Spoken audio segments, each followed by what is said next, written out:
বিসমিল্লাহির রহমানির রহিম। আহমদ অনুসল্লি আল্লাহ রাসুলিল করিম, আম্মা বাদ। সর্বশক্তিমান আল্লাহর নামে শুরু করতেছি বাংলা মোটিভেশন, রাজনীতির দুনিয়া, দিনের আলোচনা। আমরা বাঙালি, বাংলা ভাষাভাষী মানুষ। আমরা বাংলা ভাষায় কথা বলতে স্বাচ্ছন্দ্য বোধ করি এবং বাংলা ভাষায় বললেই আমাদের মনের ভাষাটা প্রকাশ হয়। সেই ক্ষেত্রে আমাদের দেশে যারা একটু স্কলার, তারা বিভিন্ন ভাষায় কথা বলে। এগুলো শুনতে ভালো লাগলেও বুঝতে ভালো লাগে না, বোঝা যায় না। অনেকেই বোঝে না। উর্দুতে কবিতা পড়ে, কি বলে বোঝা যায় না। ফার্সিতে পড়ে বোঝা যায় না, আরবিতে পড়ে বোঝা যায় না। হ্যাঁ, এভাবে বোঝাই যায় না। যে জিনিস বুঝলাম না সেদিন কি পড়লাম। এটাই হলো আমার এই চ্যানেল থেকে মানুষকে বোঝানোর জন্য একটি প্রয়াস। আমি চাই আপনি যা বলবেন আমি জানি বুঝি, এবং বোঝার পরে আল্লাহ যেগুলো মানতে বলেছেন সেগুলো যেন মানবো। আর যা বুঝি না তা মানবো কীভাবে?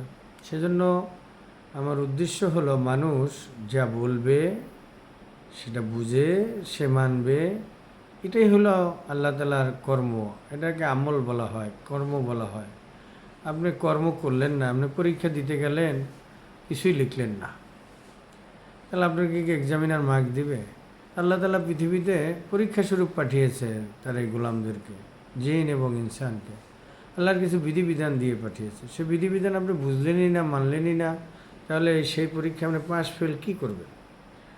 তো সেজন্য তার কিছুই হবে না। এটা হলো আমার মানে এইটুক বয়সে এসে আমার মনে হয়েছে।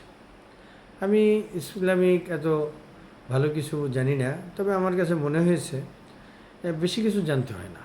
কোরআনটা যদি মানুষ একটু বুঝে বুঝে পড়ে, এখন অনেক মাধ্যম, আমার মাতৃভাষা আরবি না, কিন্তু আরবিতে এটা মানে আরবিটা পড়ে যদি মনে শান্তি লাগে পড়বেন। পড়ার পরে কি বললো এটা বোঝার জন্য বঙ্গবন্ধুর অনুবাদটা পড়তে হবে, তাহলে আল্লাহ কি মেসেজ দিয়েছে এটা বোঝা যাবে।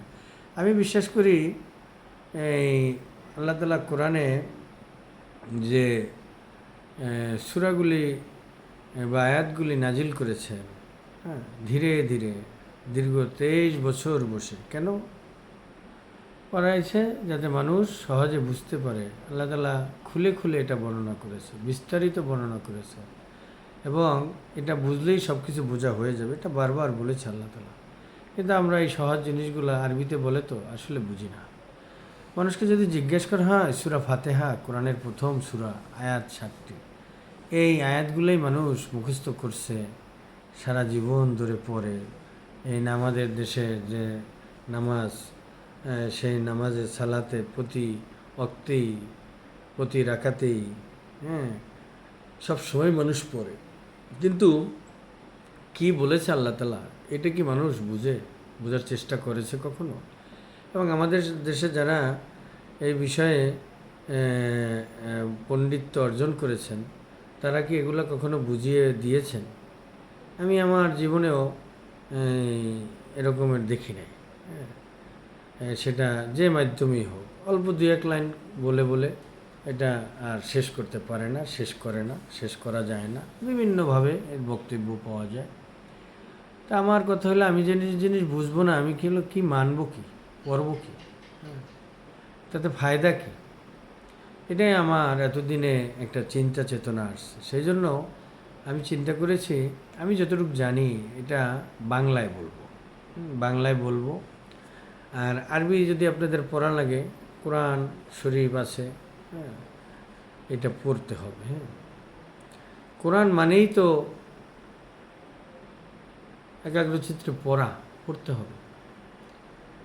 ইকরা পড়ো, কোরআন হয়তো মানে পড়তে হবে, মানে বুঝে বুঝে পড়তে হবে। এটা হলো আমি যতটুকু বুঝছি আর কি। আরও সুন্দর ব্যাখ্যা থাকতে পারে, আছে, ঠিক আছে।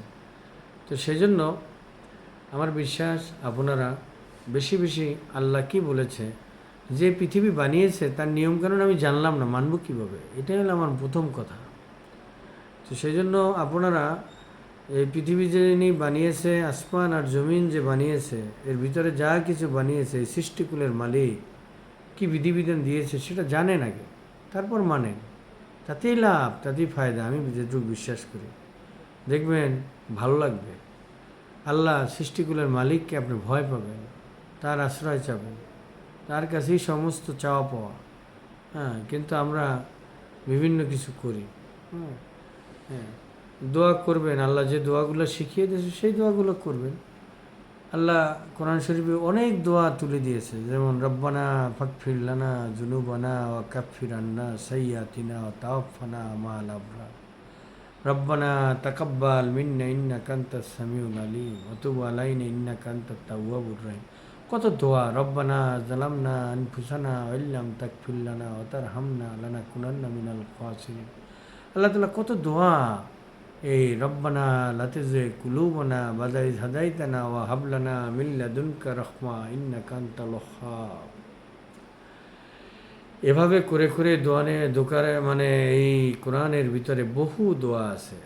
রব্বানা ইন্নানা আমান্না ফাগফির লানা যুনুবানা কাফির আন্না সাইয়্যাতিনা তাওয়াফানা মা'আল আবরার। আল্লাহ তাআলা যে কোরআনে যে দোয়াগুলো পড়েছে সেই দোয়াগুলো আপনারা পড়েন, আল্লাহর কাছে বলেন। কারণ এই অনেক দোয়া নবী রাসূলরা করেছে, আল্লাহর মনোনীত ব্যক্তিরা করেছে, প্রজ্ঞাবান ব্যক্তিরা করেছে। সেই দোয়াগুলো আল্লাহ তাআলার পছন্দ হয়েছে, সেগুলো আল্লাহ তাআলা কোরআনে তুলে দিয়েছে। আমরা সেই দোয়াগুলো বেশি বেশি পড়ব, তাহলেই তো আল্লাহ খুশি হবে। আল্লাহ যেগুলো তার মেইন জায়গায় তুলে দিয়েছে, কোরআনে তুলে দিয়েছে, সেটা আমি পড়ি না, তো আমি বিভিন্ন কিছু নিয়ে আসি, এটা তো হতে পারে না ইনশাল্লাহ। তো আপনারা সবাই এই কোরআনে পড়ব, কোরআন মানব, কোরআন বুঝব, হ্যাঁ, সেইভাবে জীবন গড়ব। এই হোক আমাদের জীবনের চাওয়া পাওয়া। আল্লাহ আমাদেরকে কবুল করুক, আল্লাহ আমাকে সঠিক কথা বলার তৌফিক দান করুক। আমিন। আসসালামু আলাইকুম রহমতুল্লাহি ওয়া বারাকাতুহু। আলহামদুলিল্লাহি রাব্বিল আলামিন, আলহামদুলিল্লাহি রাব্বিল আলামিন।